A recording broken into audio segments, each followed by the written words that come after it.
Hello all and welcome to episode 43 of the 3 for 1 Sky Fantasy Podcast by Fantasy Football Hub. My name is Fergie and I am joined by two of the most successful Sky managers in the game. Firstly, a hungover Paul McAnulty. How was your drinking this weekend first, Paul?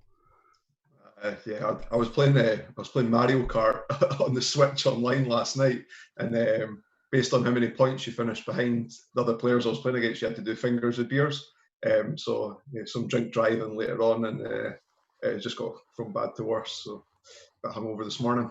He landed me one earlier, Paul, because he said on Friday or yesterday morning, he said I'm going to do a big presentation for the Sky Pods. We've got some stuff, but he landed at me this afternoon and said, "Oh, Fergie, I can't speak, I can't breathe, I can't move. You'll have to do it all for me." So I hope it's all set up as you want, Paul. Anyway, it's all good. How was your Sky weekend? Yeah, really good. Kind of damp squib yesterday. There wasn't much points around though. But now my second team's picking up speed, and I had Kane captain and all three teams are set up. So pretty good day today. Stuff. We also have former Sky champion Dan Cox with us. Dan, how was your weekend? Were you as drunk as Paul? No, I didn't have anything to drink. Although I'll get on the. I've got a Switch, mate, for the kids. So if you're a Mario Kart, give us a text, mate. I'll have a race of that with you. Nice stuff. But that was. Yesterday was a bit dull, wasn't it? I've been pretty dull all week, really. It has been. I was getting ready to have a right old moan tonight about how useless everyone's been, and then Harry Kane does the business and feel a bit better. Or just while we're on Kane, I've just seen Phil Speck is here to confess his sins. He captained Salah over Kane. That's a tough one to take there, Phil. Yeah, I was doing exactly the same. I was writing my notes for this evening, and it was along the lines of pretty stagnant. What a boring week. Football's gone crap. Fantasy's gone boring. And all of a sudden, Kane just absolutely explodes, and that could be a season changer either way, because I'm going to work out very briefly, what would he be on 23 if he gets man of the match? 46 points potentially. I think that's about right, which is obviously a massive score. And just judging by some of the comments in the chat, a lot of the people have gone there as well. So 46. Well done, everyone there. He won't get man of the match, though. That depends who's doing the report. They'll probably give it to Lloris or someone. Yeah, you're probably right there. Good stuff. So as we are live, please feel free to join in the chat at any time. Let us know your thoughts on the topics, not the relevant sections. And feel free to ask us some questions to answer at the end. Good evening, everybody. We've got Norman Conquest in the chat. Frank, FF Stuff, Andrew Patterson, Ryan Wilkins, Luke Shilito asks, is this the Crisps stream? Absolutely, Luke. Mark Wright, Liam Dorrian, Pete S, Mike Neve, Editor, S King, M Broad says, Fergie, can you give Brody and Nielsen a shout out running our mini league? There's your shout out. Well done, guys. Dan Perry, Phil Reese Bloomer, Martin Beasley, Brownie, Glenn Murray, and Dan Wright. Recently been watching this pod on catch up at a fast speed, so now watching your live voices sound weirdly slow. We are weirdly slow, Dan. Don't worry about that. So for any new watchers and listeners, if you haven't subscribed to us yet, please press the subscribe button in the bottom right hand corner of the screen and set the alerts so you don't miss our live streams at 9 p.m. every Sunday right here on this channel. Also, please press the like button if you enjoy our content. So tonight, Paul will share a ream of stats for us. Dan will say some ownership and transfers remaining stats. We will look ahead to Gameweek 27, answer some Twitter questions, give some mini-league updates, finish off as usual with Dan's rant. So Paul, straight into it. We've got player total points up on screen. So player total points up on the screen. That shows the top 20 players for points this season. So no surprises. Bruno's out on top there. What I thought was interesting was a midfielder, a striker, a defender, and a goalkeeper each take up one of the top 4 spots. So you've got Bruno, Kane, Diaz, and Martinez up there. So there is a reason for showing this. This is the total points from the start of the game. And the second slide about to show is the total points per player since overhaul. Yep. It doesn't include today's games, but it's up to date included there. So from total player points for the season, we've got 6 goalkeepers, 3 defenders, 3 midfielders, and 8 forwards. And if we look at from the overhaul onwards, we've now got 10 defenders in the top 20 players there. Wow. So I guess why I was thinking around this was I read recently your actual thread. It was related to fantasy football, but not necessarily about Sky. And it was talking about the fatigue amongst players. And we've spoken on this podcast before about the second half of the season. There's a lot more clean sheets. Teams get a lot more defensive while there's things to play for. And I also thought back to Liam Dorrian's story about him winning Sky last season. And one of the moves that stood him above everybody else was his move to Azpilicueta for a single match day for Chelsea, when he wasn't really getting spoken about at all at the time. His ownership was incredibly low. Everyone was moving on Willian and Pulisic because they were on really big purple patches. And I know that people are getting annoyed with Salah at the moment. I think it's out of the last 15 games, he scored 2 or less 12 times. So are people like, it's a big question about who they're going to move to Salah, and a lot of people are on 4-3-3. And I know that it boxes you in, but I genuinely believe that 5-3-2 is going to be the formation that's going to harvest most points until the end of the season now. So that's the formation I'm going to be looking at. And then the last slide that we've got here as well is 10-point hauls since overhaul. And again, there's 8 defenders in there. So if it's a case of chasing the upside, well, there is defenders that have got a massive upside because 8 of them are appearing in the 10-point hauls sheet here.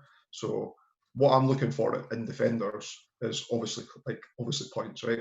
But how we're getting points is through clean sheets, but also with the potential to pick up the bonus. We talk about bonus quite a lot on this pod. So I've highlighted 6 players that I think may or may not make up my 5-man defence moving forward. So on the next screen, we've got Ruben Diaz, who speaks for himself. He's the one Man City player that I'll be keeping a hold of, and I'll be moving on probably all other Man City players after next Saturday's games. In my B team, as I say, the one that's picking up pace just now, I've still got in the high teens for transfers left. So I can afford to make some moves and really try and play more aggressively. I know that I always talk about playing defensive, but this was kind of my strategy is reassessed later on the season where I am. So that's what I'm intending on doing. Second on the defenders list I've got is Adara Bale, and got a funny story. Well, I'm in a group chat with Dan and Luke Williams, the Godfather, and secret WhatsApp. Yeah, Dan called me out as soon as he scored the own goal the other night against Spurs. Dan was like, "Oh, is this the guy that you brought in your team the weekend, Paul, that you were bigging up in the podcast?" Not realising that he then went on to pick up tackling bonus and passing bonus, so he ended up in positive 5 points anyway. So against Spurs, I was pretty happy with that return, and then picked up another 7-pointer against Liverpool today. And he does look like, I know he's not scored yet, but he's got he is getting on the end of some crosses, and I just think he looked really assured, and Fulham look great defensively just now. I know they play Man City next, but 5.2 million, I can't ask for any more. And then others on the list, got Azpilicueta, Rudiger and Christensen, all from Chelsea. So Chelsea's fixtures turn really great. Yeah. It's really unfortunate actually that they play on the Saturday next week when Man City play, because I would just be making a double or a treble move straight on to Chelsea at that point. So it's all about weighing up when to do it moving forward. And I know that Chelsea, Leeds, centre-halves against Leeds don't tend to pick up passing bonus anyway, so it might not be the right time to move on next week, but I'll be certainly looking at a Chelsea double up in defence. And then the last person, it's kind of like an outside punt, was more Mason Holgate, so 7.7. Everton look really solid defensively. They've got nice fixtures coming up. And again, he's returning not only clean sheet points, but he's returning passing bonus stats as well. So I really like the look of those 6 defenders moving forward. Really, really good stuff there, Paul. Both in terms of the analysis of a 5-3-2 and picking out some of the players. I was having a look at a few of them earlier, and Fulham in particular, I suppose my only concern looking forward at a few of the teams, because obviously Villa have got extra fixtures, have been good at the back. Fulham playing well at the back. The only thing with them is their fixtures do turn, don't they? So Fulham have got a lot of the top teams. But as you say, 5.2 million. What do you want when you look at the value out of the 100 million?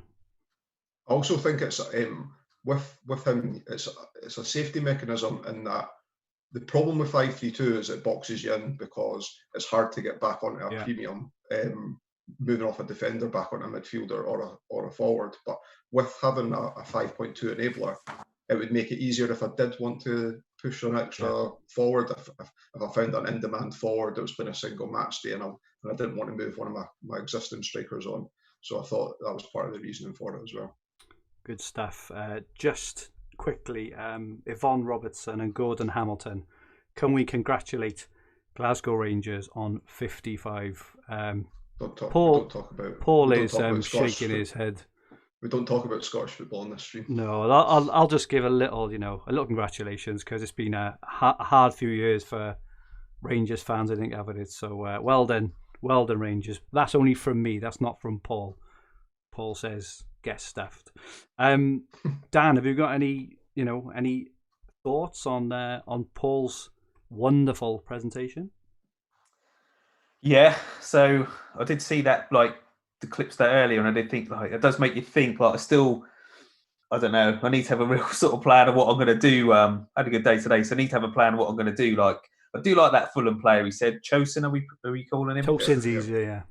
Yeah, he is good, isn't he, for that price, and he is getting the passing. I know, but clean sheet at Anfield, and I just don't know. Maybe it's not a problem. They've got Man City and Chelsea and Arsenal and all that next, but yeah, he's good. But yeah, I don't know. I did think today I need to start making some moves, because it's just like Salah's not doing it, is he? And like Paul said, I am tempted to go to a 5-3-2, because yes, you could, you are a bit locked in, but then if you go for someone cheap like him, you can then flip someone else out to a striker. So thinking the next moves really, because get climbing up in the top 100. So yeah, need to do something. It's just, I don't know, getting a bit annoyed with these Man City defenders and the rotation, and Cancelo going off again and not quite hitting tackles or passing. So yeah, need to have a serious think about what to do for the coming weeks. It's hard, isn't it? We were just having a really brief chat before we started, and without the fixtures, because a lot of teams have either, well, I think all of them now, actually, now this game's been played. Oh, sorry, apart from the teams that play tomorrow night, a lot of the teams have only got 1 or 2 games left. And obviously, when you're looking at fixtures and when you're looking at transfers, you're looking for the captaincies in the future. We just haven't got them yet for April, have we? So it's really, really tough to know. As Paul said, it's when to move. I think most of us know, and most of us want to move off Man City next week. But again, it's how the fixtures fall, because you don't want to, if Chelsea play last, say, on the first week back in April, that could have an impact, whereby if they play on the Friday or on the Saturday, and it's really tough without those fixtures to actually make a plan on what on when to move things over. But I do like the fact, Paul, that you've got a very loose plan. You know what you want to do, and it's all about the timing of it now, isn't it? So really, really, really good stuff. I'll certainly be having a look at these players and a few others in the coming weeks. Okay, Dan, we've got most transferred in players this week. So I was surprised with number 1, actually. De Bruyne, 9,133 teams. I checked today, he was in 19% of the top 1,000. I was generally quite surprised with that. So anyway, he's the most in this week. Mason Mount, he's been great form, 9,003 teams. Tielemans, 8,698. Brilliant assist yesterday. Harry Kane, 7,481. That'll be buzzing if they captain him. And Calvert-Lewin into 7,263. Not so buzzing. I say this is all in the last week, and this is all from FF Stuff site. So thanks to him as always for all our stats. And transfers out, Dan. Harvey Barnes at 31,203. Dominated. It looks like a lot probably went from Barnes, if they had money, up to De Bruyne or across to Mount, didn't they? But Mount, I was gutted last week because I did the FPL pod in the week, and I'd written this big thing about Mount. How I think that Mount, the way he's playing, it doesn't really show much in his stats, but he does have like a lot of block shots and things.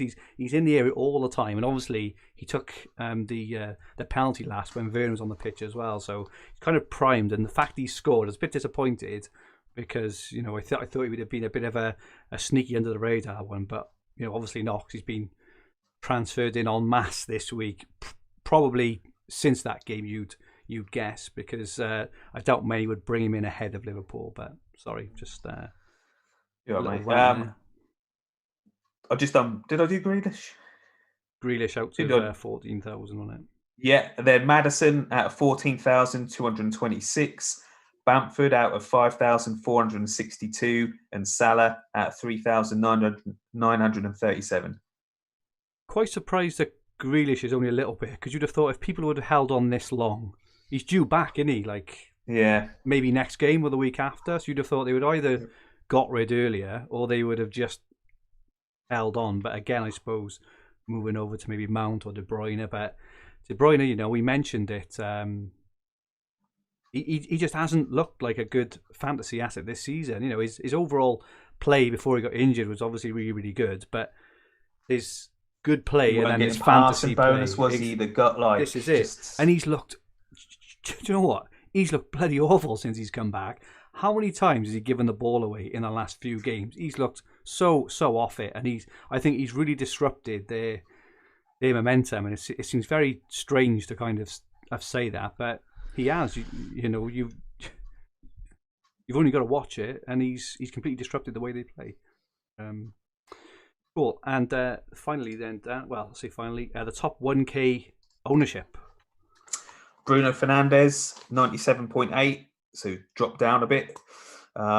He was nearly there when I think he got to about 99.5 or 0.6 or something. I'm sure he was weren't in about 14, so he's dropped a bit. Diaz, 94.8. Kane, 88.9.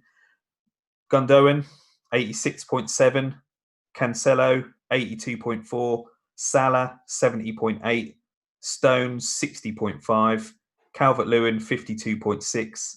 Ederson, 48.1. And Vestergaard, 40.3. And do you know what I'd say? Go on. I reckon I could easily pick a team now if I had an overhaul now and probably only have Diaz I'd have Bruno, Diaz, and Kane in it. I think Martinez probably. Yeah, I think I'd happily not have the rest. While we're here, to look at the ownership. So Salah, 70.8% owned still, and we've had a lot of questions about Salah, so we may as well tackle the questions while we're here. We had a question off Wanda Cat Venus. What's the FC UK do with Salah? Phantom Mantle says, can't believe this is a genuine question, but if you've got no Liverpool, is it worth skipping the single game day? We also had a question off David Newman. Should we look to take Salah out and replace him? Who are the good options? Reece, Sky FF, best Salah replacements. Martin Beasley, what to do with Salah? So, and Benny Blanco. Mo Salah or Mo Salah? A lot of questions about Salah. I'm sure you've got some thoughts, gents. Dan, have you got any thoughts on what you're going to do with Mo Salah? Just useless, isn't he? I'm stuck. I've got him. I wish I didn't, and I think I'm going to stubbornly keep him for the Wolves game. And then it depends when the next fixture is. Hopefully, like if they could play on the Saturday or something, I'd then ship him out for someone on the Sunday, but I cannot wait to get rid of him. Yeah, it's just annoying. Like I say, if you ain't got him, you're buzzing, aren't you? Like you're just loving it. But I'm going to keep him now for the Wolves game and hope he does something, because he's on 70%. That'll probably go down, and I'm just going to keep him and take the 4 points in the Wolves game. Paul, just to answer the question about would you bring in Salah if you didn't have a captain for the Monday night game? I wouldn't now, and I don't even know that he'll definitely start. I think there's a good chance. Klopp's rotating a lot now. Yeah, he is. There's a big chance that he doesn't start. So yeah, I wouldn't bring him in if I wouldn't them. Players that I've been thinking about is, and like I've got him, so I will hold until after the Wolves game, and I'm thinking of potentially moving on to Watkins. I know he's not been returning big returns, but he's getting so many chances that I think a haul's just round the corner for him. Antonio was somebody else that I was looking at. I've actually not owned him since pre-first overhaul for the 4 games, so I've been lucky and avoided his injuries. But he's a player that I really like. You get the extra game on Sunday, the 21st of March against Arsenal, so I might bring in Antonio there. or make the move, or just hold until the following week, and then make the move onto a Chelsea defender when they're at home at West Brom, and move the 5-3-2. So a few options there, one in each position. I'll just reassess come the time, but I'm going to keep on for the Wolves game and then look to move on. I think my just general thought is was Salah to Azpilicueta, or whoever is nailed at that time, but it is going to be after the international break, obviously depending how it falls, because Everton and Leeds the game against Everton and Leeds are played before that Wolves game, so it'll likely be after that. But obviously, as Dan says, if they play first, great, you can get the fixture and then move them on. But yeah, I would just say, just do it against Wolves. Look at Bruno earlier, right? It's you only need a penalty to get a decent score, and you can never rule him out getting a penalty. He always looked, he's probably looked the best attacker out of that Liverpool team. It's just they're all playing collectively bloody awful, haven't they? Just another thing I would add on Salah and Liverpool. So you're low on transfers. Liverpool have got the best running out of any team in the Premier League.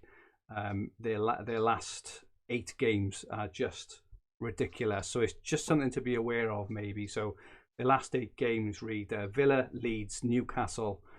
They got United, then they got Southampton, West Brom, Burnley, and Palace. If you're low on transfers, I'd just be a little bit wary of that, because on a team like Liverpool and a player like Salah, he only needs one game, right, where he gets a scrappy goal and maybe a penalty, and then you're going to want him back in. And so that's the only thing which I'm going to bear in mind. And this is another reason why I'm leaving it until after the international break, because if Liverpool go to Molineux and beat Wolves 3 or 4-0 and Salah scores a couple of goals, you'd be absolutely gutted. I do think that Jota will make a difference for them as well. So each to their own on whether you take him out. But if you're low on transfers, you may find you want him back in a couple of weeks later. One of the major complaints with Salah is obviously the price that comes attached with him. But this has probably been the first season that I've played Sky where I've not been that bothered about the. It doesn't matter, does it? Budget. No, you're right. Because I think it's because all the big defenders that are playing well aren't the £10 million defenders like your Van Dijks, your Laporte, Trents, and all that one in previous exactly. Yeah, you're right. Diaz is £9 million, and the Chelsea defenders are around about that price as well. If that's where you're going, and then there's quite a few budget enablers that are getting bonus along with clean sheets as well. So, and no midfielders. Cool. From Bruno. Hopefully that gives some people a few ideas of what to do about Liverpool. Just to catch up in the chat a little bit, Phil Speck says, skip the Liverpool single game day and I'll keep him as captain. Phil doing a bit of a dodgy one there. Norman Conquest took him out for Aubameyang yesterday. Nice move there, Norman, assuming you captained. Dan Wright says, keeping Mo Salah feels the same as being wedded to KDB, not the assets they once were. I think the difference with Salah and KDB is Salah obviously plays,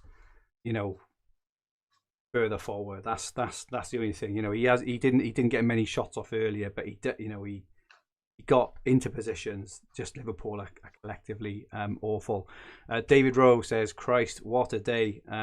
Sounds like, well, either a brilliant one or a rough one there, David. Not sure there. And Martin Beasley went Pope to Davrabka today. Think I deserve those 11 points for bravery. Good move there. I did tell you about the Newcastle goalie, Fergie, when you were. You did. When you were thinking about because Kraft's back on your radar now, right? Kraft I'm sure he had a shot on target earlier, didn't he? I was. Tackles. Do you know what? If he'd have scored, I would have been absolutely sick. He definitely had a shot because I heard it on the radio. Just a couple of questions as we go along. Nathan Shaw asks, is Bale an alternative to Kane? I don't think he's an alternative. Well, I personally don't think he's an alternative, because when Bale's in the team, he seems to bring the best out of Kane, as we saw earlier. And Phil Hurst asked, when will Werner hold? Joe, I still think that Werner has got something to say in this running, because he's getting into positions. He's there and he's thereabouts. I think that James from Planet FPL, he said a couple of months ago, that Aubameyang could have a say either way in which way it goes, and I think that was a good shout, and he still might. But I do think Werner is kind of in that category as well, personally. I think if you jump on Werner early enough, I think he's, he can get a good few goals. I was reading a few Chelsea forums over the weekend, and I think the thought is that when Chelsea are playing against high lines, that Werner will play because he can get in behind. Yeah. But if they're playing against teams with deep blocks, then he's going to prefer Giroud in that role. So what I wouldn't pin my hopes on is bringing in a Chelsea player, Werner being the only one that you bring in for a single captaincy day in the future, and then thinking about if he's definitely going to play or not. Makes sense. And Liam Dorrian says, looking forward to the Four Nations leaderboard slide. Could be a while before I'm back on top. So for those who are not in the Fantasy Football Hub chat, I think Liam captained Diaz today, which obviously a bit of a nightmare after even after the first minute of that match. And obviously Kane has gone on to absolutely smash it. Kyle Norbury just asks an interesting question. Why are there no good midfielders apart from Bruno? Is that a fault with the game? And, I think in recent years we've seen this emergence, haven't we, of this 4-4-3-3. I think it was even last year, wasn't it? Sterling, Mane, all these players were all classed as midfielders, weren't they? Salah, I can't remember. I think Salah was a striker last year, but, definitely a couple of seasons ago. First season he was a midfielder. But that was when, I think it was 2 seasons ago, they put Sterling and Mane then as strikers. And Son as well. But you were a bit sport for choice before, because you had like Coutinho, Hazard, Dele Alli was decent back then. So you'd have them. Eriksen, do you know what I mean? He was the one. Pogba used to be all right. And then all of a sudden you just got Bruno Fernandes, and that's about it, isn't it now? But they're just, they've moved all those kind of wingers, or the kind of wider players with 4-3-3s, all as strikers, which has put them. You can only obviously pick so many. I think it'd be good to put a few of them back into midfield. Personally, I just think it would mix it up, because then you're forced into decisions. Whereas at the moment, I think we spoke about it before, right? But I'd think, have goalkeepers, have defenders, and then any one midfielder or attacker, just say you can pick whatever, 6 or 7 players, but you just price them all accordingly. You can go through that player list, can't you? And you can cross off 80% of it, can't you? Do you know what I mean? With midfielders and strikers, there's only 20% you'd want, and just, do you know what I mean? Make it worthwhile actually picking some other players if they're cheap enough, or I don't know. But I don't know. If anyone seems to get over 10 goals, they move them to a striker. Yeah. Tala Nadim, who is absolutely flying at the moment, just said Antonio, Rafinha, Gundogan, Grealish, many more. You can't really argue with Tala, who was last night was 4 points off top of the whole game. Hopefully you've captained Kane today, Tala. We will we'll see. Average transfers remaining, Dan. So this was from 5 days ago. I can't remember if that was Tuesday or whatever. 5 days ago. The top 10, 13 average remaining. The top 100, 11.1. Top 1,000, 11.5. And the top 5,000 was 10.4. Which I was quite disappointed with the top 10, to be honest. I think the guy, have you seen the guy, Darren Slater? He's second and third, and think he's got more or less the exact same team.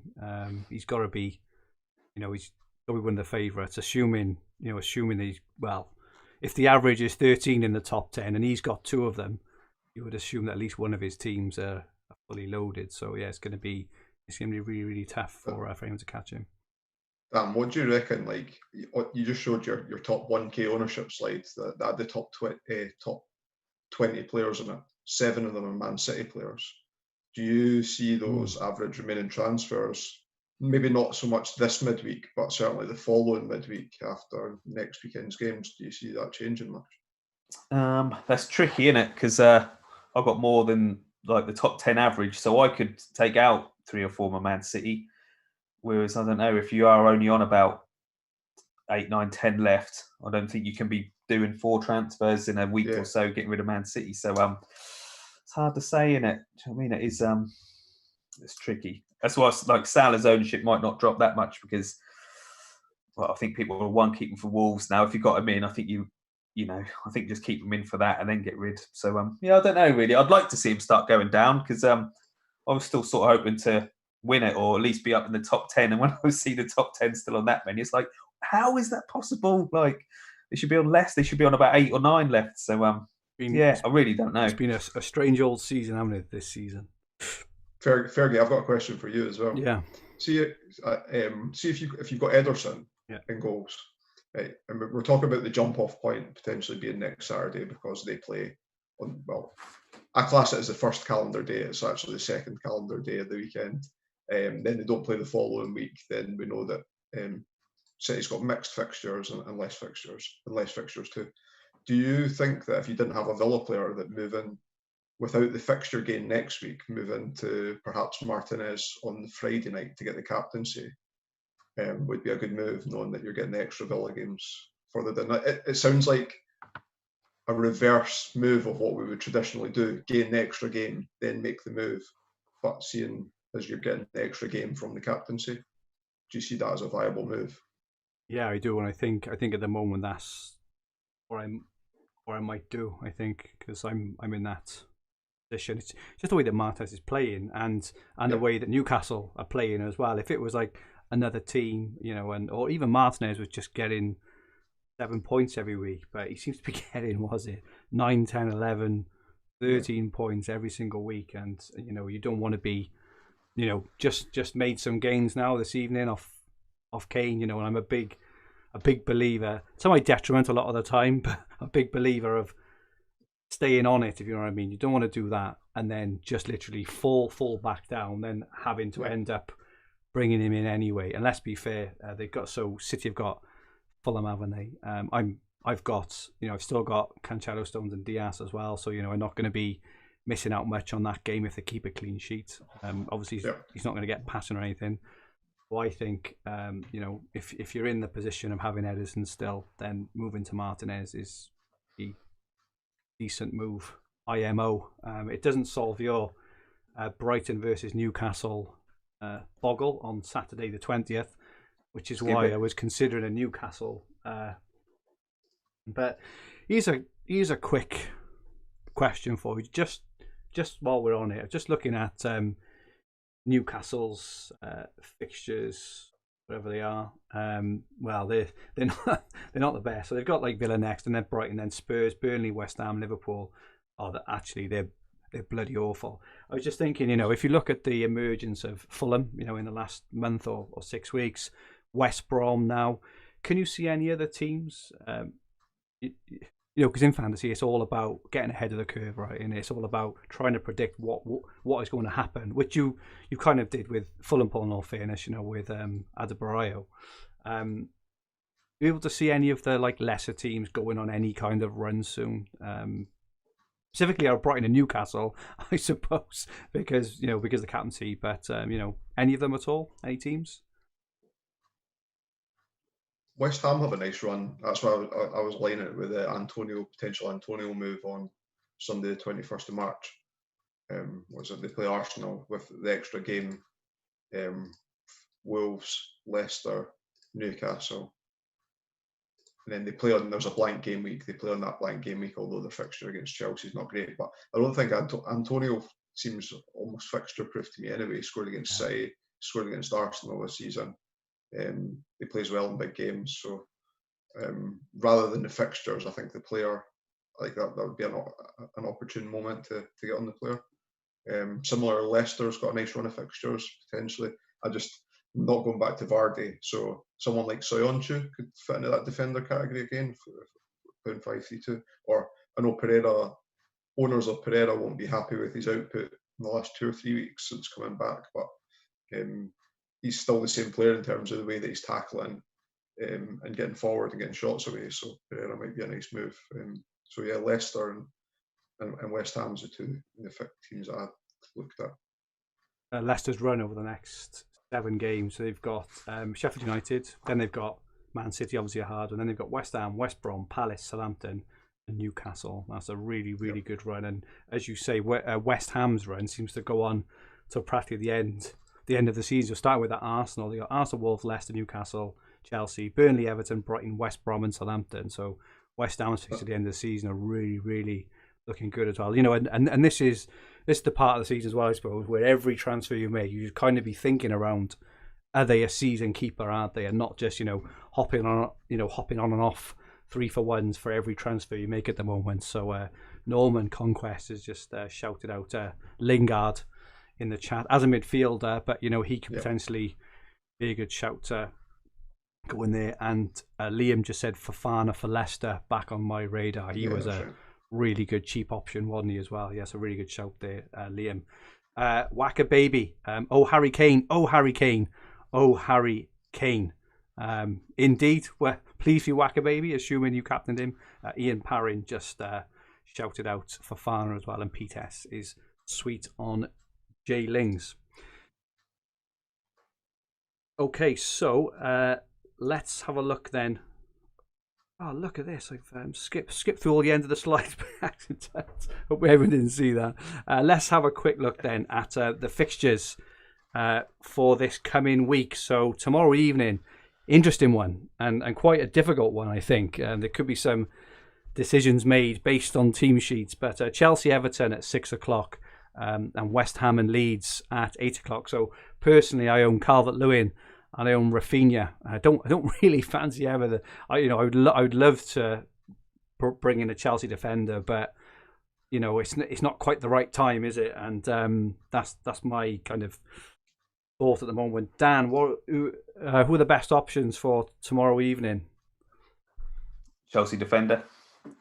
I've only got Calvert-Lewin, so I'm going to have a think after this tonight of what I might do if I can get to a Chelsea defender. I think the only way to a Chelsea defender is to take out Salah, but I don't really want to skip the captaincy day.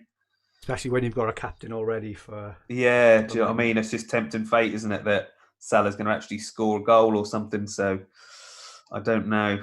I'll have to have a look at it. If I could have a free transfer, I'd take out Calvert-Lewin for Azpilicueta, but I've got Calvert-Lewin now and he's been useless, so I'll keep him in. I really don't want to captain him against Chelsea though, so I don't know. Do you know what I mean? It does seem a bit weird to bring in a Chelsea defender when I brought in a striker against the other team, so I don't know. Then again, I do like Antonio. I haven't got any leads at the minute, so I don't know. I need to have a real think after this and make up a plan. Antonio could be a good shout. Do you think they're next two? I know you mentioned the fixture proof, Paul, but United and Arsenal, and even Wolves after that, and maybe not the best is after that. Then they have their run, but as you say, he can score against anyone, can't he? And we think he's on penalties, isn't he? Because he finished last season. I can't remember the last time West Ham had a penalty, but it used to be Noble, didn't it? And then but when Antonio was on the pitch for the end of last season, he was. Did Rice take one, or am I? That's right. Yes, he did. Antonio wasn't on the pitch. Yeah, exactly. Paul, any more thoughts on tomorrow evening? No, I've got the same two players as you, Fergie. I'll probably be captain in Rafinha. But if I was asked about who I think's the best captaincy, it would be Azpilicueta or Antonio. Cool. Wednesday the 10th then, so Manchester City against Southampton. Pretty pointless exercise, I suppose, only asking the question whether you might go for a defender or an attacker in this game. So, a lot of people still have Sterling, for example. If Sterling started, would you go for Sterling, or would you just kind of up on the passes of a safer option? Paul, what are your thoughts there? Yeah, I'd be on a defender, even if I had Sterling. Great. Which I don't. And Dan, Yeah, man. Which one of your defenders is starting? I presume they won't all start, like Stones, Cancelo, Diaz. If whichever one's starting, Pep might make your mind up for you, but just captain them and be done with it. Just another day chalked off. You ain't got to really worry about. Friday the 12th. This is the one. So it's Newcastle against Aston Villa. Obviously, if you've got Martinez or Watkins, you're covered. So I haven't got any of these players at the moment. Dan, what would your advice be? Just bearing in mind that a week Saturday, Newcastle also play Brighton in a single game day as well. Just have to bear that in mind as well. I made a mistake, right? Don't do it very often. I started with Sanchez after the overhaul for them 2 Brighton days. And whenever Villa just played, I just thought, why have I got Sanchez? Like, because Brighton had kept 5 or 6 clean sheets in a row, hadn't they, before the overhaul? It was obvious they weren't going to keep then another 2 or 3 in the next 3 or 4 because they're useless. So I just thought, I've made a mistake there, but I've got plenty of transfers. So I thought I'd just get him out of my team because I'm sick of him. I forget that Brighton Newcastle. I just brought in Martinez. And I'm happy with Martinez. He should have got man of the match yesterday, and then he lost a shot or a save boat, so it could have been even more. But yeah, so I made a mistake. So I'm on Martinez, and I'm happy to forego that Brighton Newcastle because just can't be dealing with it. So yeah, fairly to your point, if you want, I don't see the move we talked about earlier is taking Ederson out early and bringing in Martinez. Yeah. If you were telling me that you were going to do it to bring in Dubravka, I wouldn't have any qualms with doing that as well, knowing he was covering you for captaincy. Dubravka also made the most saves out of every keeper in the Premier League last season. He did, didn't he? Yeah, you're right. And Newcastle do have a tendency of going through through spells of conceding a few goals. That's not their biggest issue, I think, going forward, as opposed to necessarily defending. So it just means another transfer on top, then, doesn't it? This is the thing, because I'm not going to want to stick with the Vrabka for the rest of the season. The only way I may do is when we get if we happen to get the April fixtures prior to Friday, which I'm not sure if we will or not, is if Newcastle say again play first, or they get another single game day, I think then it may be worth it. But I can cover off Ederson to Martinez comfortably and just skip that one day. But I think that's the only way. I'm not sure we know yet. Do we still, when the April fixtures are going to be announced? I don't think we got much idea. I don't know if Ian in the chat or anyone knows. No, I think Ian was mentioning that the expectation was, I could be wrong, I thought he would mention the expectation was that potentially next week. But, okay. I could be wrong. I thought I read that.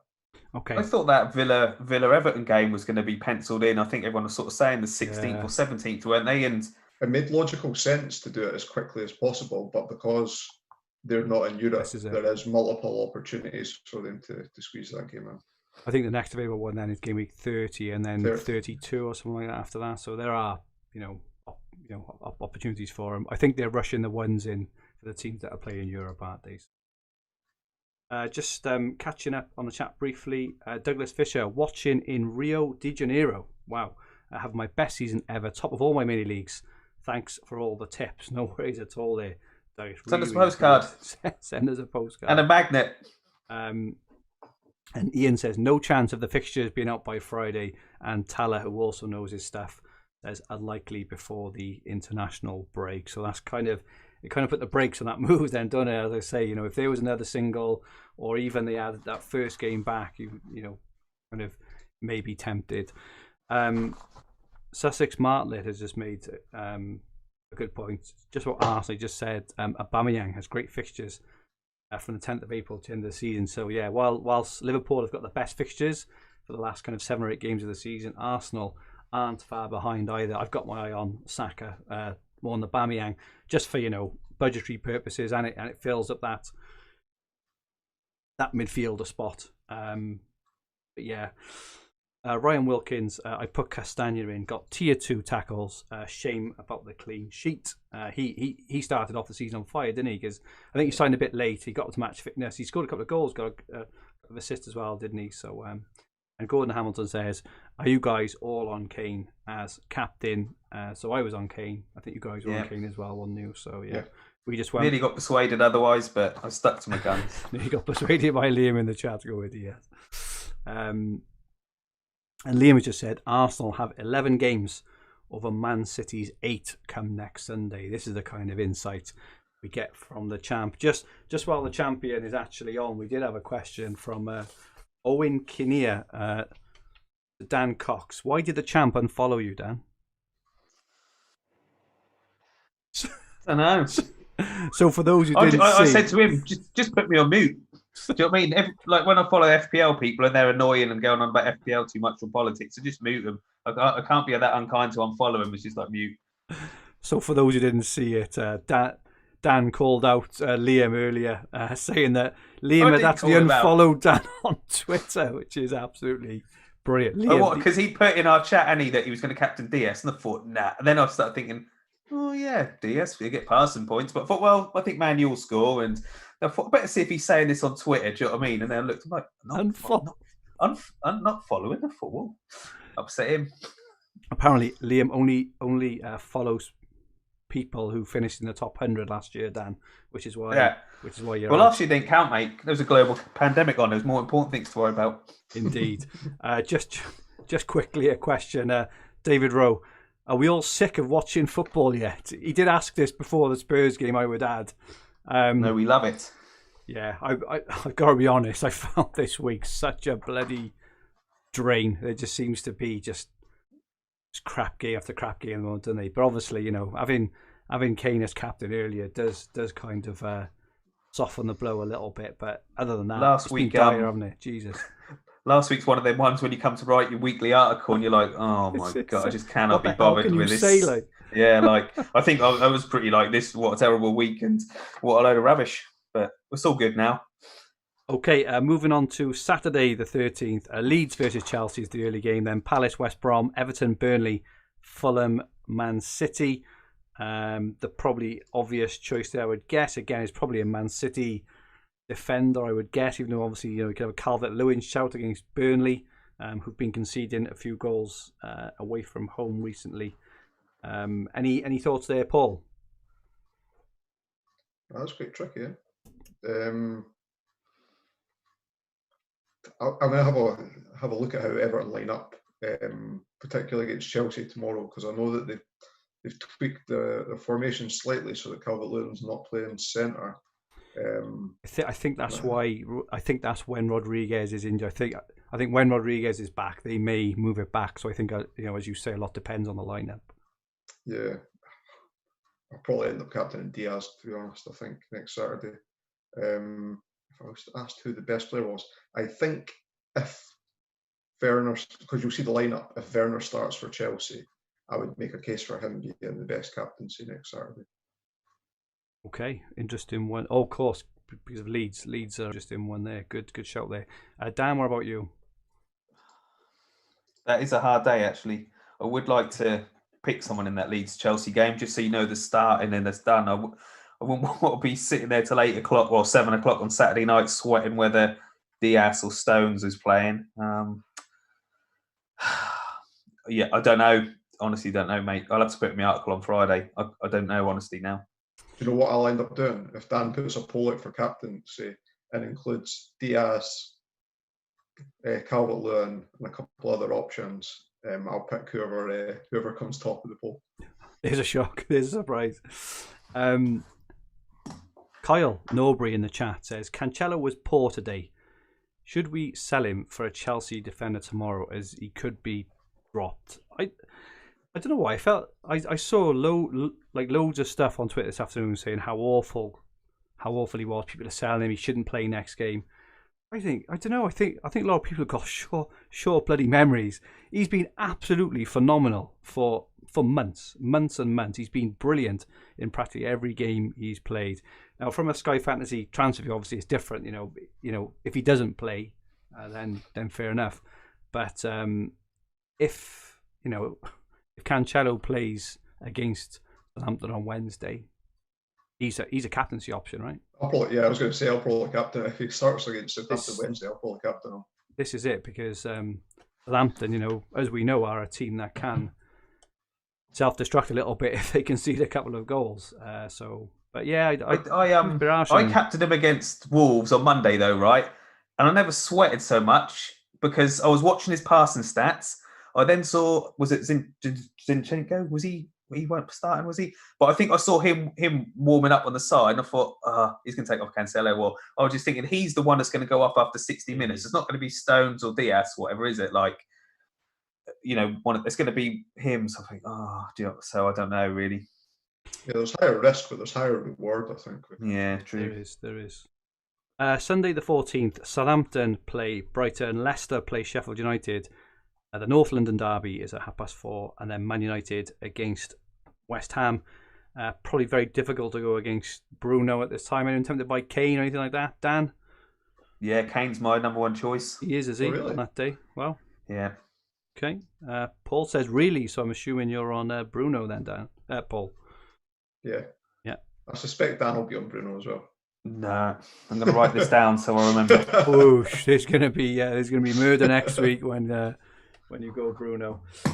Just a quick question as we go along. John _NUFC. With every team currently playing shit, is there any point in making transfers? I think it's probably a decent question, because you're not making any ground, but you're not also losing rank, and there will be opportunities. So, like I say, I'm personally only making one now for the international break.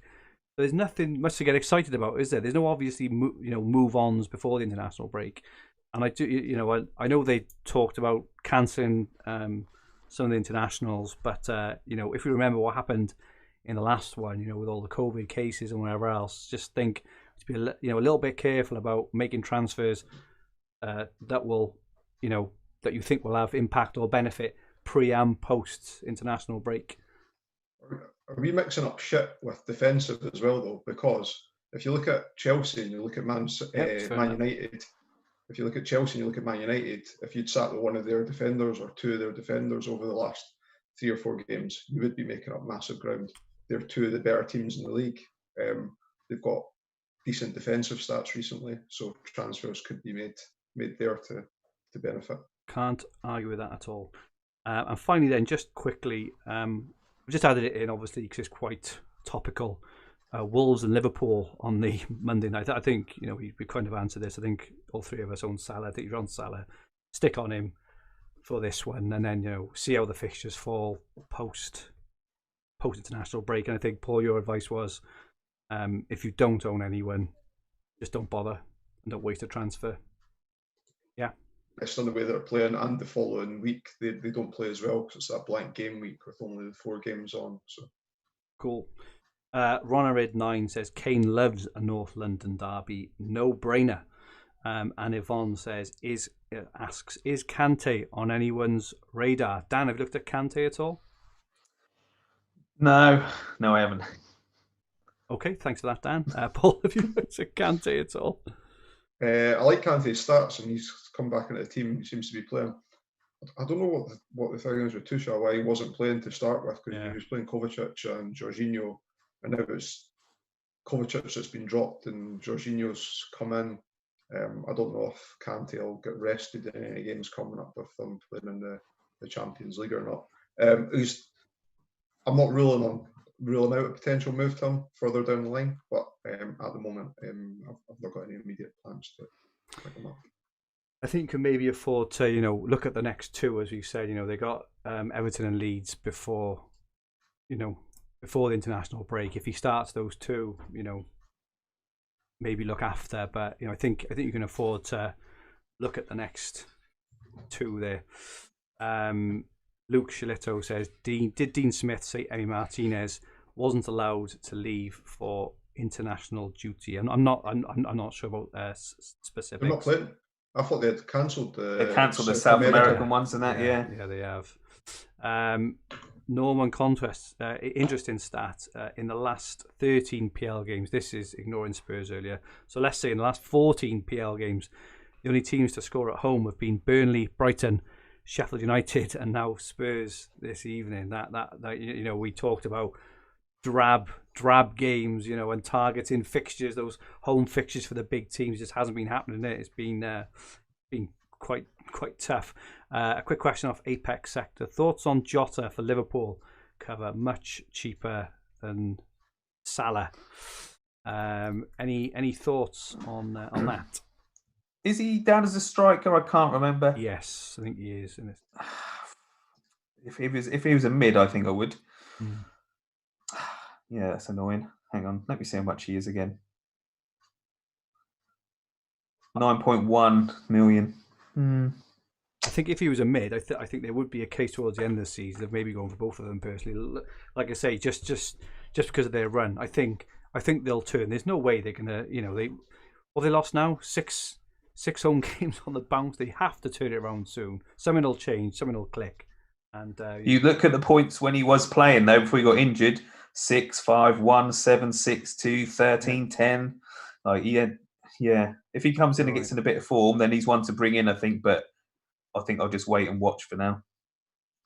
Okay, so they are the fixtures for the next week. Nothing really too exciting, I suppose. That Newcastle Villa game, if you haven't got any of those ones, that could be a decision point there. But other than that, it looks, fairly straightforward to navigate through. Just going to go through the rest of the questions. I've tried to ask the questions, as we've gone through. Peak District Potter, can we add some new players to the game? As I'm running out of players I want to own. Well, Paul tells you, jump on defenders. Defenders are the way to go at the moment. Clean sheet City. Tom P, should we use Fulham defence as a way to save money and restructure our teams? I think we probably answered that as well, haven't we, Paul? Paul's presentation earlier, absolutely fantastic. That one, a really interesting question from Dragon Sky FF. How many actual game days do you think are left in the season? And how many transfers do you think will be needed from here on in just to cover single days captaincy? That's quite, well, obviously. Ian, where's Ian? I know, Ian. He'll know. Ian probably knows this, don't he? But yeah, general rule of thumb, what I'm doing personally, I'm just trying to align, having a transfer left per game week of the season. I know that's no, massive science behind it, but it just kind of means that, I'm able to make a move every week if I wanted to, which still kind of on track for. Paul, any thoughts on that at the moment? I'm just in the sums. Doing the sums. So it is, what is it, 10 or 11 games left times. Yeah, tell you what, 3.5. 3.5. Well, maybe, yeah. So maybe, I don't know. I think, going back to what you said, Fergie, I think we've always said that one a week feels about right.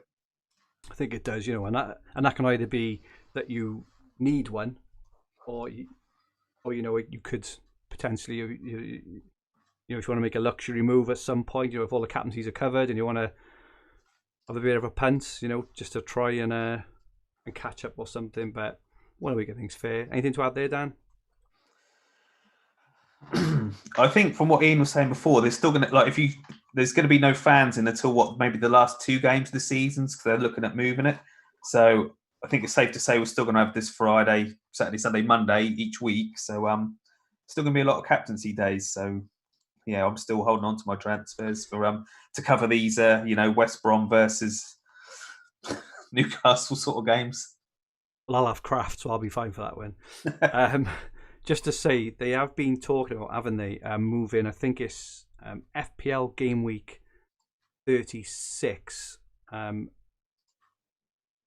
to in between 37 and 38, because with the government guidelines, it means that every team then would have a home fixture in front of fans, obviously, subject to criteria, which is quite interesting because that would then probably mean that come the last, will that be 8 or 9 days of the season, that you may potentially need a captain not far off every day from those 9 or 10s, because they could very realistically, do Friday, Saturday, Sunday, Monday, Tuesday, Wednesday, Thursday. Obviously, the last day, it's all played on a Sunday, right? But Sunday, yeah. That's a lot of Best days. So, it may be worth thinking about keeping a couple back for that, because you may get some, very stray or rogue captaincies there, and that might be the time to actually, take a real gamble on something there. If just worth saying that. I think Norman has just mentioned that there as well. Lee Williams, I don't know if he's taking the piss, but he's is Kraft from Newcastle an option, being serious single against Brighton coming up? He has put Har on the end. No, I was being a bit facetious saying about Kraft, though he did have a good shot earlier and a clean sheet, so maybe it wasn't as stupid as we thought. I think if his, again, just if his fixtures were decent afterwards, but they're not great afterwards. So I would advise not going with Kraft. I think we've answered Fantasy Footy Dan's question. I'm back to finding myself waiting for the next lot of fixtures. Exactly. So tough. And Ian answered that for him, actually. David Newman asks, is now the time to take Dunk out? Dan, can I ask you that?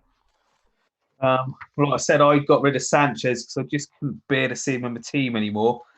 Dunk. So Got the single game day. Yeah, against Newcastle.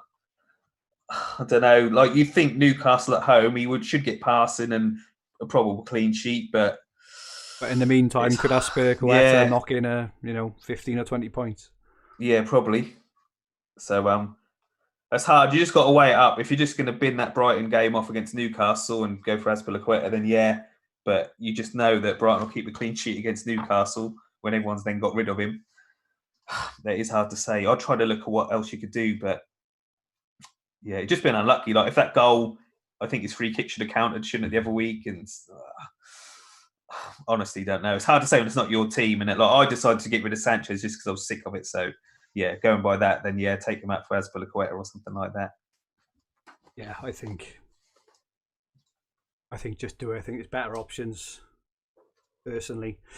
A couple of final questions then, and they are related. Oh, actually, I'll ask them in a bit. We're just going to do the Hub £500 League quickly then. 10th place, Liam Gray.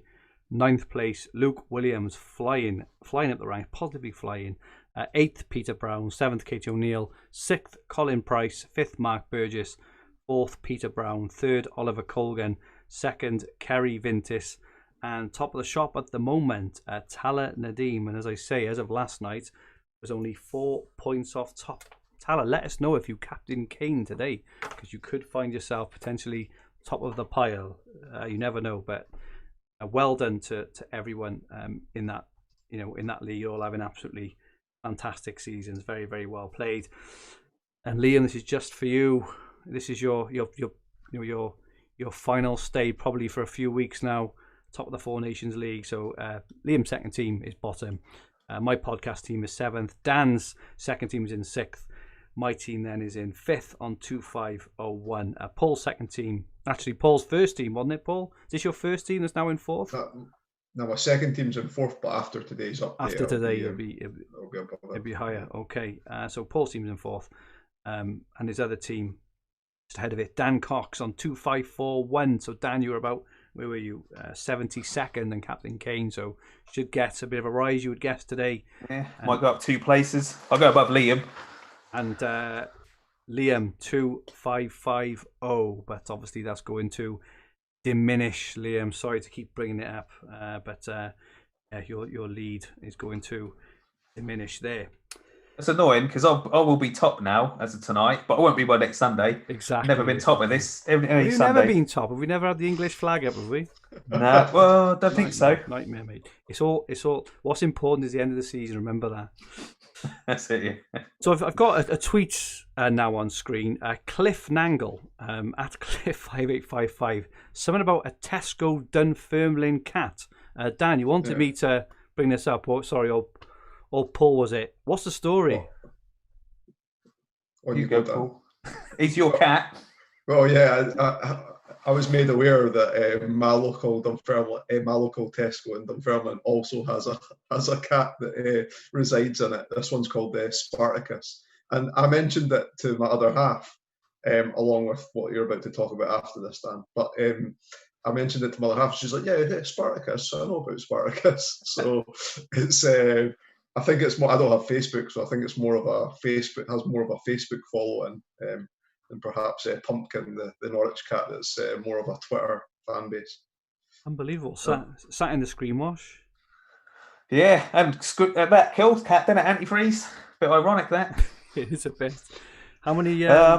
My cat, ain't my cat, but my cat has got more followers on Facebook than Spartacus, so I'm counting that as a win. We'll have it. Okay.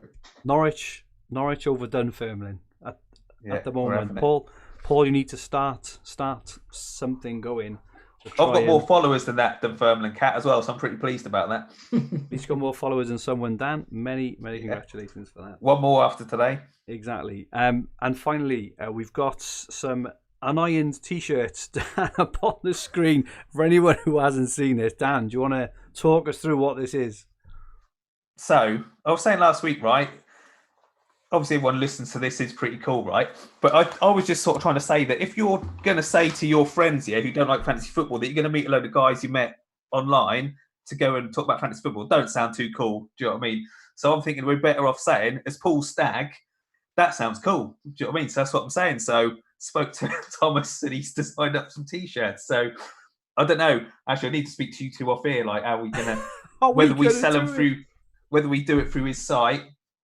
Basically, we could do it through his site and people can buy them off there, or I buy like 100 of them for however much money, and then I only sell 2, and then I've got like 48 T-shirts that just cost me like that's 98 500 quid or something. Do you know what I mean? So this isn't going to end up like that fire festival, is it? The one that where they were all selling the tickets to the party on the island that actually didn't exist. Oh, that's right. Yeah, I think it's like and it's got my name plastered all over it. I ain't got your last name. That's all right. I said you got your first name, but Paul Stagg. I think that just sounds cool. I think someone had said like that. I can't remember who it was now. Was it Glenroy? He'd said that he'd said to his missus that his mate Paul's getting married and all that. And the best thing is your missus has seen it and she wants to get married now. Well, yeah, no. So and just you weren't actually invited to the stag do now. Yes. Just combine it all. Stag do there, wedding in Vegas when Fergie wins Dream Team. It's all planning out. After today, So for those who don't know and haven't seen, Dan is making. So Paul is not engaged, but Dan. So he's got an excuse for his wife to get out without saying that he's going on a fantasy football tour.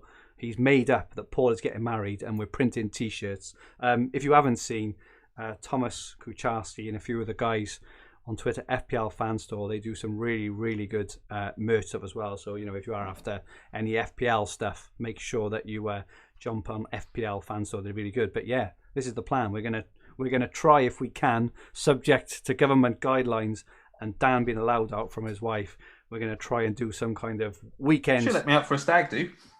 Exactly. We're going to try and do some kind of weekend tour where we go around a few cities on the pop and have a bit of fun and try and meet a few people. So. And if anyone can put us up as well, would be helpful. Keep costs down. You're so cheeky. Okay. Or Will pay for it all, won't he? Yeah, of course he will. He'd love you that. You got a credit card, haven't you? Company card. There you go. Okay. Finally, Dan, what's upset you this week? Tell you what's annoyed me this week, right? Until today, the football's annoyed me. It's been absolutely dismal, hasn't it? Like, again, I had to put on this morning, or yesterday, 2002, 2003, Premier League years or whatever, just to see someone actually scoring goals and stuff. Do you know what I mean? When strikers used to, and then Harry Kane's ruined it all now, so that had annoyed me. Right, Neto. I know I'm probably biased because I've got Martinez, but Neto weren't man of the match yesterday. That's a shocker, isn't it? I think. Do you know what I mean? The commentators were raving about Martinez. He made 3 saves, right? That's what annoyed me. And then they took off one of the saves because it was deemed as a cross. Well, I think if the ball's going to go in the net, and he's made a save, it should still be a save. Maybe I'm a bit biased because I've got Martinez, but I know that's the rule that if it's, I think someone had it the other week, didn't they? Did I have Nick Pope? Yeah, I had Nick Pope. And someone crossed it in and that just hit someone. Was it Fulham? I can't remember. Basically, it came off the stomach and he saved it, but it's not a save because it wasn't a shot. So that's just a bit annoying. But Neto weren't man of the match yesterday, and that's annoying. And I'm thinking he's going to be on for 14 points. Then he loses the 3 for the man of the match that I thought he had, and then he didn't even get the save bonus. That was annoying. You annoyed me as well, right? Me? Yes, because I'm not very tech-minded, right? So every Sunday when we're preparing for the show, we do some prep for the show. Might surprise some people. Probably a little bit. Well, might not surprise them that Paul does it, but I do it as well, right? So every week I screenshot all Frank's FF stuff stats. I send them to Fergie. It probably takes me 10 minutes to send 4 screenshots. I find it all, I crop it all, I send it to him nice, right? And then today he says, "Oh yeah, I never used them slides. I get it myself." Well, I wasted my time for like the last year sending them the slides. It's not a year; it's about 2 months. So 2 months. Oh, well, that's all right then. Still 2 months wasted. 10 minutes every Sunday on a Sunday afternoon. So that annoyed me as well. And you know what I'm not annoyed about? I'm pretty pleased that the kids are back at school tomorrow because I'm sick of doing any homeschooling, doing my head in. Do you know what I mean? Because I do not understand any of it. If, you know, Fergie, you got kids, when they're trying to do all this work and they're saying things like, right, something with an adjective. And I'm like, what's an adjective again? Or they're trying to do fractions and something. You're like, this was different 30 years ago. If every time I'm doing my homeschooling, I'm not thinking like, this don't make any fucking sense. Or, do you know what I mean? Or, I don't bloody know. Do you know what I mean? Or, do you know what? Forget it. Let's go watch like Star Wars or something. Like, I just don't know. Doing me head in. So, yeah, pretty pleased about that. So, teachers, over to you. I've got another week of. I gotta be fair. I was okay. The only thing I think I ranted about it a couple of weeks ago, didn't I? How they keep doing this family fun Friday and making the whole family try and do an activity on a Friday, when a Friday is my like busiest day in work, and it's like, oh, you know, we have to all make a, what was it they said the other day, like a 3-course meal. I was like, you bloody what, a 3-course meal? I got work to do, you know what I mean? But they had to make sourdough last week, but I think on Friday it was a bit more of a just like a family exercise thing, which wasn't too bad. Only took 5 or 10 minutes, but I'm a bit scared. My son actually is going to he's going to go back to school and say, my dad says that the family fun activities you give us are a load of crap, because I keep saying, you know, because I'm busy up here on a Friday, you know, I'm like, oh, we're not doing that, we're a load of rubbish. I'm a bit scared he's going to go back, because kids tend to repeat, don't they? But yeah, hopefully, God, yeah, it'll be all right.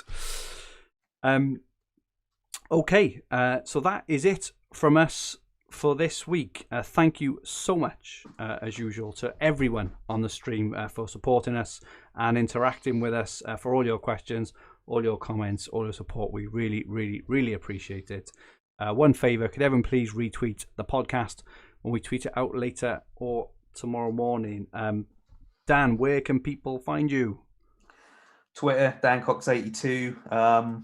Like you said, thanks to everyone who does tune in and all that, because the show would be all right if you didn't tune in. But, you know what I mean? You make it a lot better by tuning in and sending us stuff about crisps and your teams and all that sort of stuff as well. So we ain't got time for it. Yeah. I'm joking.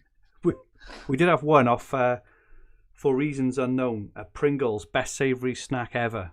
Just quickly, best savoury snack? Any thoughts? Pringles? Not for me. No. No, not for Paul. That's interesting. It's really interesting. Dan, you? No. Do you know, we got a pack of them barbecue Pringle ones. They were all right. I was a bit underwhelmed.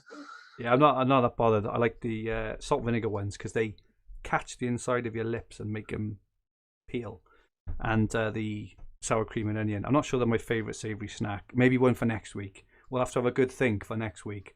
But yeah, thanks for everyone like tuning in and all that. Like, do appreciate it. And yeah, on Twitter. And if I don't follow you and you want me to follow you, just let me know and I'll follow you. And like I said, if you do talk too much politics or FPL, I'll just put you on mute. Please, can everyone follow Dan, please? He's desperate to get more than the cat. 900 behind that cat now. Come on. Only 900. Not bad. Okay. Paul Wick. Problem is, we say that, then more people follow the cat.